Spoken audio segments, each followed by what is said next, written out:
दिया कि ये मर्द, ये पुरुष अब आपका पति है। अब आपको दूसरे पुरुषों के साथ देखा गया तो आप अच्छे नहीं माने जाएंगे। तो जैसे समाज ने एक पुरुष के संग, एक स्त्री के संग इजाजत दे दी, शास्त्र ने इजाजत दे दी कि आप इसके साथ रह सकते, ये लीगल है, उसी तरह आपको गेहूं, चावल, अंकुरित अनाज चीजें, दाल, चावल, सब्जी, रोटी खाना लीगल, वेद ने आज्ञा दे दी, ये खा सकते हैं। मांस के लिए आज्ञा नहीं दी। पतिव्रता नारी पराये मर्द के संग, पराये पुरुष के संग घूमेगी तो समाज उसे ठीक नहीं कहेगी। उसी तरह हमें शास्त्र आज्ञा करते हैं कि हमारे ठाकुर जी, हमारे राम फल खाते हैं, हमारे राम फल खाते हैं, दाल, चावल, साग, सब्जी, बादाम, काजू ये खाते हैं। तो हमारे राम, हमारे कृष्ण खाए, मतलब वेद ने आज्ञा दे दी कि आप ये खा सकते हैं, ये खाने का पदार्थ है। मांस शेर के लिए, बिल्ली के लिए, कुत्ता के लिए। क्या आप कुत्ता हैं? क्या आप बिल्ली हैं? क्या आप शेर हैं? क्या आप चीता हैं? नहीं। फिर जब हम मनुष्य हैं तो मनुष्यवत व्यवहार करें जी। हम वो ना खाएं जो हमारे लिए नहीं है। अब मांस खाने वाले जानवर ना, आप गौर से देखिएगा, मांस खाने वाले जितने जानवर होते हैं, कुत्ता, बिल्ली, चीता, शेर, सब जीभ से चाट चाट के पानी पीते हैं जी। आपने कुत्ते को पानी पीते देखा हो, लेकिन आप कैसे पानी पीते हैं? होंठों से पीते हैं, मुंह से पीते हैं। गाय कैसे पानी पीती है? मुंह से, जैसे हम लोग पीते। कुत्ता चाट के, बिल्ली चाट के। मतलब शाकाहारी जानवर और मांसाहारी जानवर दोनों ईश्वर ने बनाए हैं। गाय को आप मांस परोसिए नहीं खाएगी, वो बकरी को मांस परोसिए नहीं खाएगी, भैंस को मांस परोसिए नहीं खाएगी। जब जानवर जानवर होके अपने धर्म में अड़गे हैं तो हम इंसान क्यों अपना धर्म छोड़ रहे हैं? अब जो मांसाहारी जानवर होते हैं उनको आप ध्यान से देखना, उनके पांव में नाखून होते हैं, जबकि शाकाहारी जानवर के खुर पाए जाते हैं। जैसे गाय का खुर होता है, बकरी का खुर होता है, भैंस का खुर होता है, जबकि चीता का, शेर का, कुत्ते का, बिल्ली का। अब आप देखिए कि आपके ईश्वर ने पैर बनाए हैं ना तरीके से, आप मुंह से पानी मतलब आपके लक्षण शाकाहार से मैच कर रहे हैं, है ना। बिल्ली के, कुत्ते के यहाँ कैनाइन दांत बड़े बड़े होते हैं मांस फाड़ने के लिए, आपके नहीं है। मतलब आप ईश्वर की तरफ से शाकाहार। और अब मैं नहीं कहता, आप मेडिकल साइंस का अध्ययन करके देखिएगा, साइंटिस्ट लोग अब सिद्ध, अभी मैं इंग्लैंड गया था, वहां मुझे बताया कि जो अंग्रेज लोग इनके बाप दादी जो मांस खाते चले आए हैं, अब कुछ अंग्रेज लोग इतने जागरूक हो गए हैं कि अब वो मांस नहीं खाते। वो कहते हैं कि अब इसको खाने से बीमारियां बढ़ रही हैं, लोग परेशान हो रहे हैं। पहले के लोग जंगल में कंदमूल फल खाते थे, ये अब खाने लग गए हैं, सुअर खा रहे हैं, कुत्ता खा रहे हैं। अब बहुत सारे लोग शाकाहार की तरफ जो जागरूक हैं, बढ़ रहे हैं। तो आप और हम तो पहले से जागरूक हैं, तो हम क्यों अपने आप को मांसाहार की तरफ ले जाएं? क्यों किसी की हड्डी चबाएं? बताइए, हमारे यहाँ मुर्दे को छूने से लोग नहाते हैं, कितनी दुर्गंध है। अब देखो, आप गेहूं, आप पालक काटो, गोभी काटो, है ना, मूली काटो, गाजर काटो, दाल पकाओ, कोई दुर्गंध आती है आपकी रसोई में? नहीं। लेकिन आप मुर्गी पकाओ, मुर्गी काटो, बिल्कुल वो बदबू से भर जाएगा। मतलब आपकी नाक भी आपको गवाह देने लग जाएगी, भाई बस कर, है ना। तो शरीर एक्सेप्ट नहीं करता, आप जबरदस्ती खिला रहे। गुरुजी, मेरा तीसरा प्रश्न ये है कि जैसे हम लोग एकादशी करते हैं और किसी दिन अगर हम बाहर रहते हैं और उस दिन एकादशी है, फॉर एग्जांपल हम आउट ऑफ स्टेशन है और उस दिन ख्याल नहीं कि एकादशी है, तो अगर हम बाहर चावल खा लेते हैं या लहसुन प्याज खा लेते हैं तो क्या वो ब्रेक हो जाता है पर्टिकुलर एकादशी उस दिन का, या पूरा कंटिन्यूड रहता है? जो 108 हम कर रहे हैं कंटिन्यू कैसे रहेगा? वो पर्टिकुलर वाला कैंसिल होता है ना जिस दिन हम खा लिए बाहर। हाँ, आपने जो खा लिया वो एकादशी भंग हो गई जी, और पीछे से जो हम कंटिन्यू जो करते आए हैं वो तो जो किया वो मिलेगा, जो आगे करेंगे वो मिलेगा। पर हमें इस बात का ध्यान रखना चाहिए।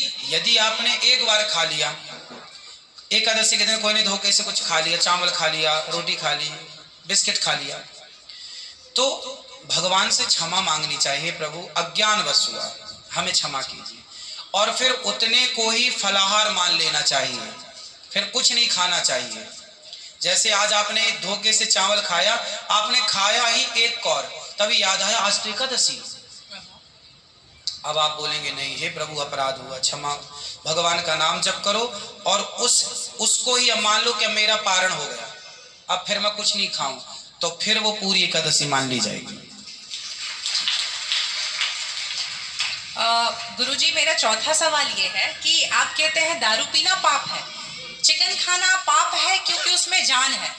दारू में ऐसी कौन सी चीज मिली होती है कि उसको पीने से पाप हो जाता है? अगर आप पी के कुछ गलत कर रहे हैं तो फिर गलत है लॉजिकली, तो फिर पाप क्यों? और अगर दारू में नशा चुकी होता है, अगर वो पाप है तो फिर तो पुड़िया खाना, सिगरेट पीना, सारी चीजें पाप में आ जाएंगी। पाप अलग विषय है, अभी मैं समझा देता हूँ आपको।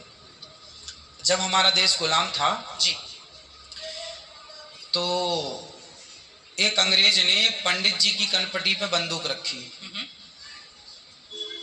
और अंग्रेज ने कहा ये पंडित जी यहाँ आओ, तुम बड़े पुजारी हो? हाँ पुजारी हूँ। हिंदू हो? हाँ। आज मैं तुम्हें गोली मारूंगा। पंडित जी बोले क्यों मारोगे? बोले आज 4 चीजें तुम्हारे सामने हैं। अंग्रेज ने 4 चीजें पंडित जी के सामने रखी। पहले पराई स्त्री लाके रख दी, तुझे आज इसके संग रहना है। दूसरा मांस रख दिया, आज तुझे मांस खाना है। और तीसरा ढेर सारा सोना रख दिया। इतना सोना तो रोज भीख मांगता है ना, ले जा सोना। और चौथी दारू रख दी, शराब। इन 4 में एक चीज तुझे लेनी पड़ेगी, नहीं लेगा तो गोली मारूंगा। बोल क्या लेता है? पंडित जी बोले पराई औरत तो मैं नहीं देख सकता, मार दो गोली मुझे, पर मैं पराई स्त्री के, मेरी माँ बहन, मेरे संस्कार ऐसे हैं कि ये मेरी माँ बहन और बेटी है, मैं मर जाऊंगा पर चरित्र में दाग नहीं लगने दूंगा, तो ये स्त्री तो मैं नहीं ले सकता। अब मांस भी मेरे धर्म के खिलाफ है, आप गोली मार दो, मैं ब्राह्मण हूं, मैं मर जाऊंगा पर ये धर्म नहीं छोड़ूंगा। और रहा ये सोना भी नहीं लूंगा, क्योंकि मैं भीख इसलिए बेईमानी करता तो भीख क्यों मांगता? मैं ईमानदारी से भीख मांग के खा सकता हूं, बेईमानी का करोड़ों नहीं ले सकता, इसलिए सोना भी नहीं लूंगा। हाँ, पंडित जी को लगा ये तो पानी है, दारू शराब, हमको दारू पानी लगा, ये तो पानी है। पंडित जी को बेचारों को पता नहीं था कि दारू का क्या मजा है। अब उनको लगा ये पानी है, पिएंगे निकल जाएगी। पानी समझ के पंडित जी ने बोला कि चलो गोली कनपटी में बंदूक रखा है, चलो पी लेते हैं, अभी निकल जाएगी शाम तक। पंडित जी ने दारू पी, और जब दारू पी ली तो दारू जब पी तो नशा चढ़ा, और जब नशा शराब का जब नशा चढ़ता है तो इंसान नहीं रह जाता। जैसे स्त्रियों को जिसको ऑपरेशन होता है ना, तो रीढ़ की हड्डी में डॉक्टर एक इंजेक्शन लगाते हैं जिससे शून्य हो जाती है।